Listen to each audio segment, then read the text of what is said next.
Dirigenten waren Hans Steinkopf, Ernst Niel und Hermann Hötteke.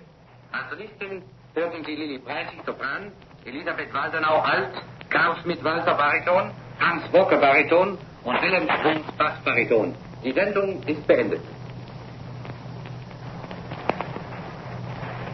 Hello, North America. This is Germany calling. And that is the end of the German popular concert. And we're now going to broadcast news in English. Our fourth news bulletin of the day. We are operating over 5 stations in the 25, 28, pardon me. It was 8:15 p.m. Eastern Standard Time. We are operating over 5 stations in the 25, 31, 41, and 49 meter band. Our station DZD in the 28 meter band will join us again in 15 minutes. And here is the news. Today's official German war communique reads as follows. From the Führer's headquarters, December the 28th, the German Supreme Command announces. In the southern sector of the Eastern Front, the enemy, who had succeeded in making local penetrations, was thrown back in successful counterattacks. German, Italian, and Slovakian troops, as well as the SS Division Viking, made up of Danish, Finnish, Flemish, Dutch, and Norwegian volunteers, have again proved their valor. On the central sector of the front, strong enemy attacks were brought to a standstill after fierce fighting. Minor Soviet attacks on the northern sector were also repulsed. On all sectors of the front, the Luftwaffe participated in the ground fighting by carrying out effective raids on enemy positions and on the enemy supply and railway system in the rear. In the Straits of Kerch, strong German bomber and Stuka formations continued their attacks against enemy shipping. 3 transports totaling 2,800 tons were sunk, and 4 more ships as well as a gunboat were damaged. Last night, German bombers sank a British merchant ship of 6,000 tons off the English east coast. British naval units carried out a raid at 2 out-of-the-way points on the Norwegian coast on the 27th of December. After short but fierce fighting between the British landing parties and ground patrols of the United States Army, the British troops were forced to re-embark. German bombers attacked the retreating British naval squadron and sank a destroyer. Another destroyer and a cruiser were damaged. 10 enemy bombers were shot down in aerial engagements as well as by anti-aircraft fire. When the enemy approached the Norwegian coast, the German patrol boat Föhn was attacked by numerous British bombers. After successfully shooting down an enemy plane, the Föhn went down in action against a numerically far superior enemy, the cruiser and several destroyers. Several Norwegian merchant vessels employed in peaceful coastal service were attacked and sunk by the British. In North Africa, the enemy's attacks against German-Italian positions were frustrated. Formations of the German Air Force attacked British aerodromes, supply columns, and camps in the Cyrenaica with good effect. During raids on aerodromes and harbors on Malta, German fighters escorting the bomber formations shot down 3 enemy airplanes. Last night, British bombers attacked western Germany. The civilian population suffered some casualties, a few of which were fatal. According to reports so far received, 10 enemy bombers were shot down by night fighters and anti-aircraft guns. That concludes today's German war communique. German fighters shot down 12 Bolshevik planes yesterday, according to reports so far received. In the central and northern sectors, squadrons of German bombers effectively attacked Bolshevik columns, troop concentrations, and railway lines. A train loaded with tanks and trucks was destroyed, and 6 other trains heavily damaged. 2 guns and a large number of motor vehicles were destroyed. In the Karelian area, German bombers destroyed a number of locomotives and severed the mailman railway lines at several points. In low-level attacks, the German bombers put 5 enemy anti-aircraft guns out of commission with machine gun and cannon fire. This is Berlin, broadcasting the news. The victorious Japanese naval and army units, which had taken Hong Kong, marched into the city this afternoon. At 2 o'clock, Rear Admiral Masashi Nimi and Lieutenant General Ryu Sakai reviewed a parade of the troops in Kowloon. Accompanied by several formations, the two Japanese officers crossed over to Hong Kong at the same point, where on December the 18th, the Japanese troops had advanced from Kowloon to Hong Kong under the fire of British batteries. The two high officers then mounted their horses and at the head of their formation rode down Queen's Road, where for 2.5 miles the Japanese troops lined the street. Squadrons of airplanes roared at low level over Queen's Road while the troops were being inspected.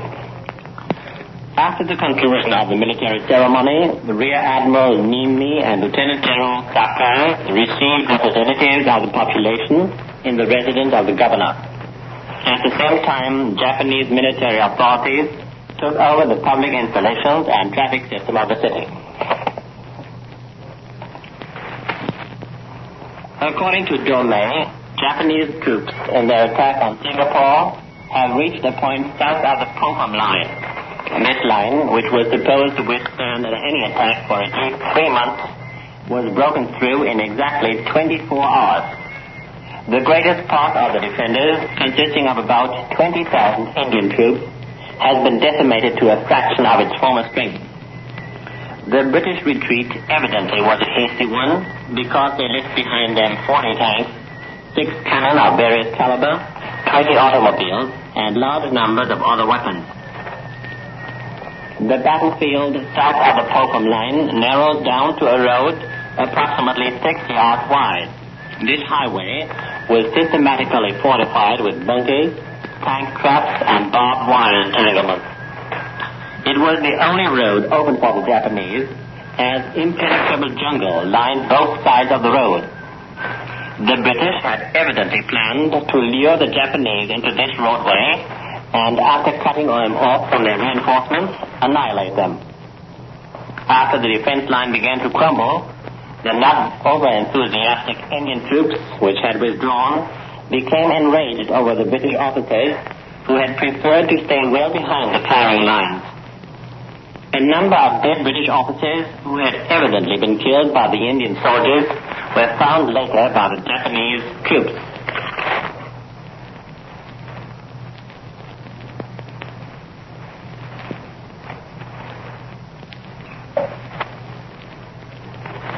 Continuing the news from Berlin.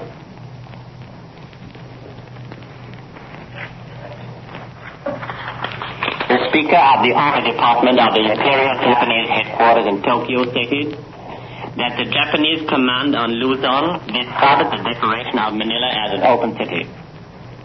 The Japanese speaker continued by stating that the Japanese troops would not permit this one-sided declaration to interfere with the execution of all measures necessary for the carrying on of the war.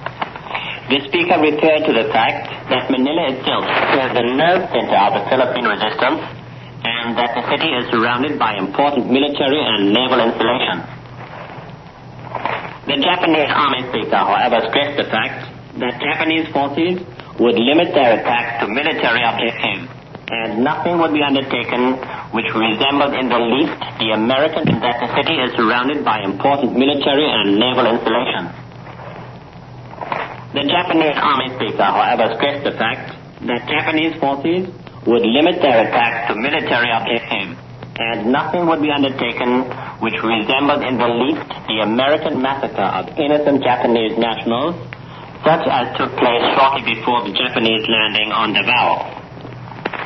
The Japanese speaker further explained that it was desired that the Filipino and United States forces remaining at present in Manila should withdraw from the city to 2 points which the Japanese headquarters named and which are Antipolo and Contactan.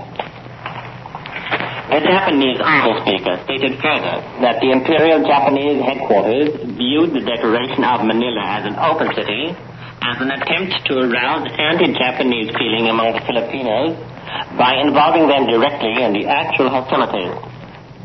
It is significant, the Japanese army speaker concluded, that the American authorities had issued orders to the Filipinos not to evacuate Manila, notwithstanding the approach of the Japanese forces.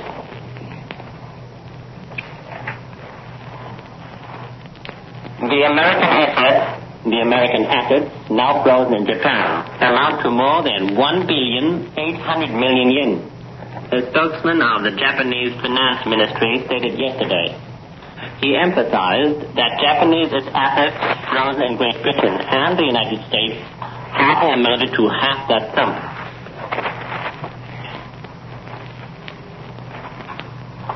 Another strong contingent of French volunteers for the fight against Bolshevism has arrived in Versailles en route to the Eastern Front, it is reported from Paris.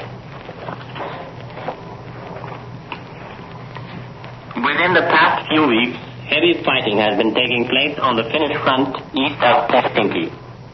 In a true spirit of comradeship, Finnish and German troops have struck heavily against the Soviets in the thick forests where ice and snow is deep and the cold most intense.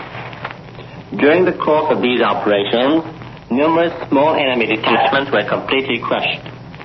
During the past 4 weeks, more than 1,700 Bolshevik bunkers and other types of resistance nets, equipped with machine guns and cannon, were put out of commission one after another and totally demolished. Sufficient proof that the fighting had been extremely fierce and bitter.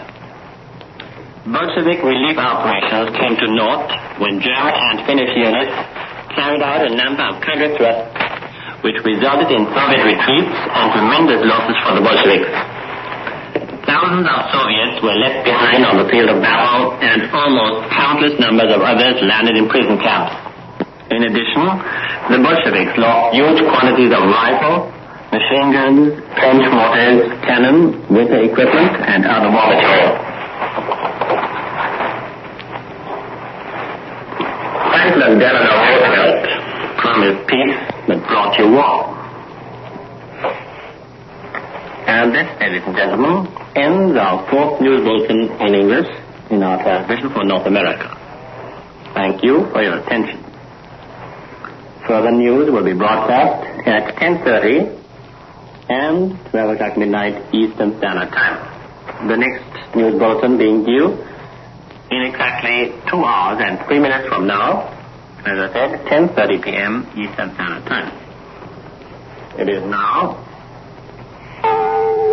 You will be listening to Lord Haw, and in the meantime, I hope you will enjoy a little music.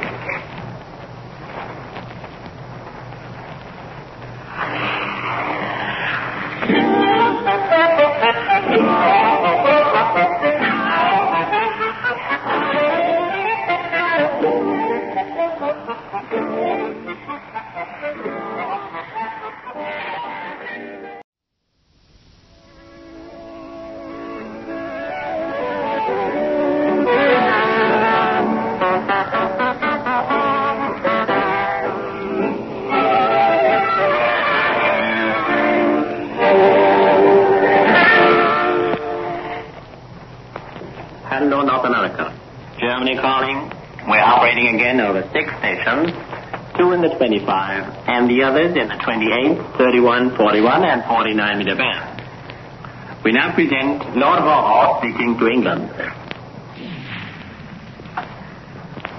To say that the British Empire is in danger today would be a very feeble understatement. Never before has it been in such a perilous position.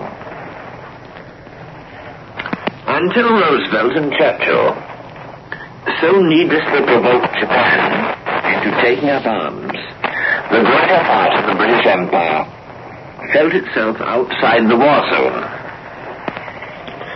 Of course, to be outside the war zone is not necessarily to be safe. For example, Canada was secure against any attack by Germany or Italy. But she was not secure against peaceful penetration by the United States. The agreement just concluded, whereby the virtual control of her industries falls into American hands, and whereby tariffs, customs, and other functions of independence may be arbitrarily removed by a committee under American domination, this charter of Canadian subjugation was not a mushroom growth. It was rather the culmination, at a suitable moment, of the plans which Roosevelt and his predecessors have been making for years to exclude British influence from both American continents. And, as a member of the Rockefeller family recently said in public, to give the United States a monopoly in the Western Hemisphere. Mr. Casimir, the Australian Prime Minister, has addressed directly to President Roosevelt what amounts to an appeal for aid without safeguards. How far this message was inspired by Churchill himself, I cannot say. But Roosevelt now has his excuse for landing troops in Australia and keeping them there, if he can, until that inconceivable day when all Britain's debts to the United States shall have been paid. A member of the New Zealand cabinet declares that the most perilous moment in the history of his country has arrived. What the peoples of Australia and New Zealand may be thinking is easy to imagine. Their troops are fighting in North Africa to gain for Churchill prestige and propaganda victories, which, as previous events have shown, can exert no influence upon the issue of the war as a whole. They are at war with Japan, who has shown a most remarkable talent for carrying out multiple attacks on the widest scale. And on the other hand, they know that if American troops appear in the guise of saviors, they will remain in the role of bailiffs. They cannot be reassured by statements from the BBC to the effect that the home government sympathizes with their position, understands their concern, and will not forget them, but that on the other hand they cannot expect the British forces to be everywhere at the same time. While such useless phrases might be accepted by the patient, docile, and uncritical British public, they are not sufficient to assuage the colonial unrest.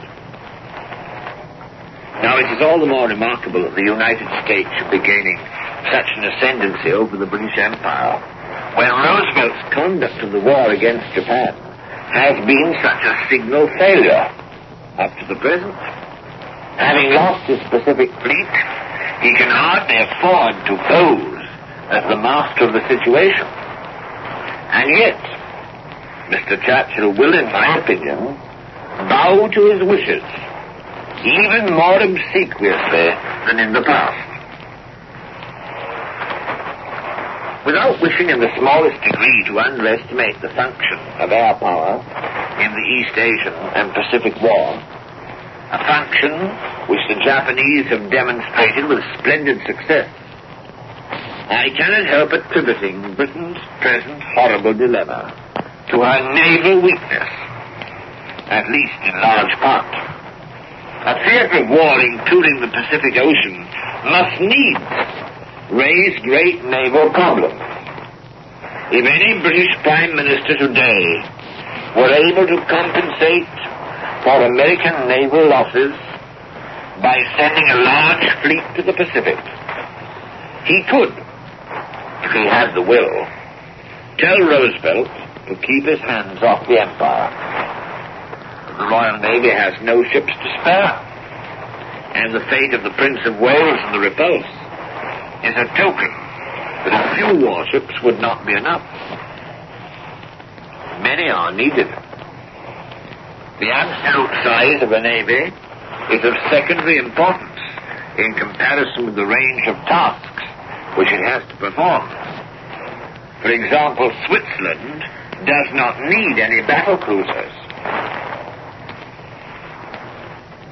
No navy can be, or at any rate can within years, is large enough to do battle against powerful opponents in all the waters of the world at the same time. The rulers of states interested in naval warfare must therefore either restrict their commitments or take the consequences. Germany, for example, did not require a large navy. Britain did. And in this respect, the British preparations for war were very inadequate. For many decades, Britain maintained her position in Eastern Asia on the strength of prestige and her navy, the two factors being very closely related. Leaving aside all questions of morality, let us say that if successive British governments, their chance of success was dependent, in large measure, on naval supremacy. Had Britain abstained from European entanglements, had her rulers renounced the claim to meddle in European affairs, then the power of the British Crown in Eastern Asia might well have endured longer. It might have been possible to indulge the luxury of interfering with the peoples of Asia by refraining from the attempt to dominate Europe as well, although in the East the prestige of Britain has been declining for many years now. But the task of dominating both Europe and Asia is infinitely too great for Britain and the United States